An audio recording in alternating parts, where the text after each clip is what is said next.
దేహం ఎందుకోసం అంటే పరిశుద్ధాత్మకు ఆలయముగా ఉండటానికి దేవుడు మనకిచ్చాడు. కాబట్టి ఈ దేహము ద్వారా మనం నిత్యము ఏం చేయాలంటే దేవునిని మహిమపరచాలి. ఈ దేహముతో మనం జరిగించినవి అవి మంచివైనా సరే చెడ్డవైనా సరే వాటన్నిటికీ ఒకరోజు ఏముందంట, జడ్జిమెంట్ ఉంది. మనం దేవునికి లెక్క అప్పచెప్పాలి. దేవుడు ఈ దేహాన్ని ఎందుకోసం ఇచ్చాడంటే జారత్వం కోసం దేవుడు ఇవ్వలేదు. నువ్వు పాపంలో జీవించిన దేవుడు ఇవ్వలేదు. ఈ దేహం ఎందుకు ఇవ్వబడిందంటే దేవునిని మహింపరచడానికి దేవుడు ఈ దేహాన్ని ఇచ్చాడు. కాబట్టి మనం ఈ దేహంలో ఉన్నంతకాలం ఏం చేయాలంటే దేవునిని మహింపరచాలి. దేవుని చిత్తాన్ని మనం నెరవేర్చేవారంగా ఉండాలి. స్తోత్రం చెప్పాలి ఒకసారి. ఈ దేహాన్ని మనం దేవునికి సమర్పించాలి. ఈ దేహం ఎవరిచ్చారు? దేవుడిచ్చాడు. దేవుడిచ్చింది మనం ఏం చేయాలంటే దేవునికి ఎందుకోసం అంటే ఈ దేహములో పరిశుద్ధాత్మ దేవుడు ఉండటానికి దేవుడిచ్చాడు. బొబ్బిలి రైల్వే స్టేషన్లో మీరు దిగగానే రైల్వే స్టేషన్ మీకు ఏం కనపడుతుంది అంటే ఒక మంచి అద్భుతమైన ఒక వీణ కనపడుతుంది. అక్కడ ఏముంటుంది? ఆ రైల్వే స్టేషన్లో మీరు ట్రైన్ దిగగానే ఒక పెద్ద వీణ కనపడుతుంది. కారణం అంటే బొబ్బిలి వీణలకు ప్రసిద్ధి అన్నమాట. ఒకసారి ఏం జరిగిందంటే బొబ్బిలి రాజు ఏం చేశాడంటే తన యొక్క ఇద్దరు సేవకులను పిలిచాడు. పిలిచి ఇద్దరికి చెరొక వేణిచ్చాడు. చెరొక వేణిచ్చి చక్కగా దాని ద్వారా మంచి సంగీతాన్ని ఆశించి ఆ ఇద్దరు సేవకులకి చెరొక వేణించాడు. ఒకడేం చేశాడంటే ఆ వీణను తీసుకెళ్ళి ఇంట్లో పడేశాడు. పడేస్తే అది ఏమైపోయిందంటే డస్ట్ పట్టేసింది. తర్వాత తీగలు కూడా వీక్ అయిపోయి అవి శృతిని కోల్పోయినాయి. తర్వాత తీగలు కూడా కట్ అయిపోయాయి. మరొక వ్యక్తి ఏం చేశాడంటే ఆ వీణను తీసుకుని వెళ్ళి దాన్ని చక్కగా ప్రతిరోజు సాధన చేస్తూ ఉన్నాడు. మంచి సంగీతాన్ని నేర్చుకుంటూ ఉన్నాడు. స్తోత్రం కలుగును గాక. ఒకరోజు వచ్చింది. ఆ రోజు వచ్చినప్పుడు రాజుగారి దగ్గర ఆ వీణను వాయించి రాజుగారిని సంతోషపెట్టే సమయం వచ్చింది.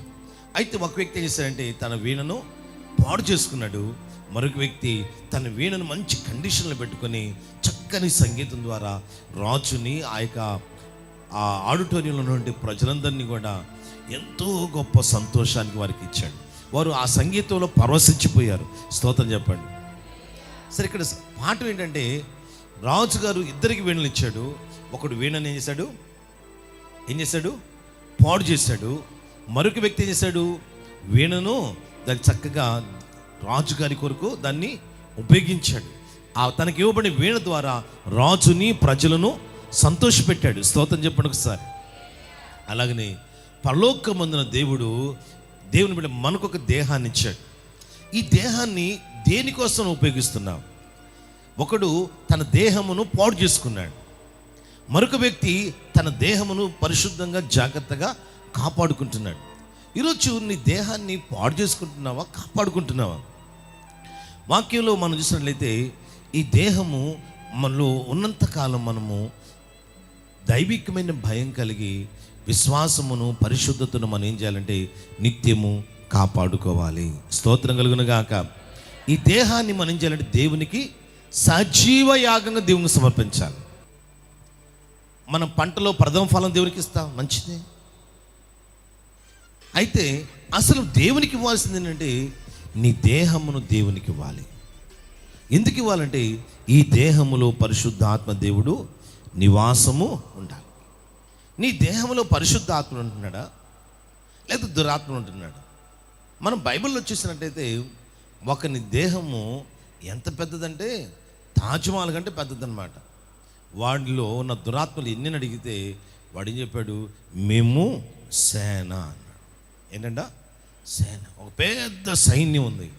ఇంచుమించుగా ఆ సేన ఎంతమంది అంటే 6,000 ఉన్నాయంట. ఎన్ని ఉన్నాయి చెప్పండి, కొంచెం చెప్పండి.